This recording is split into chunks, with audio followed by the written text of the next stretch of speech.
చేసిరామండి.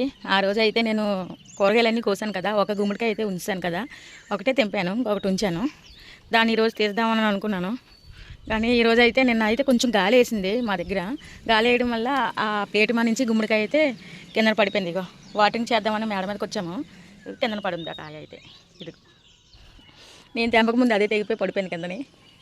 నేను ఇంకా ఆ రోజే తీద్దామా అనుకున్నాను, కానీ తీయలేదు.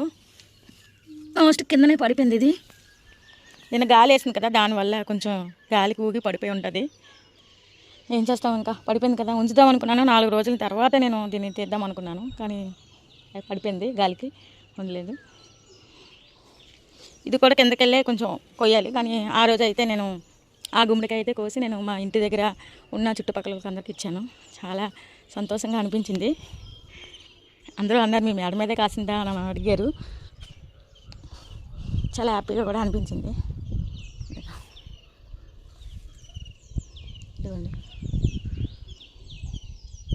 వీడియో నచ్చితే లైక్ చేసి సబ్స్క్రైబ్ చేసుకోండి. Thank you.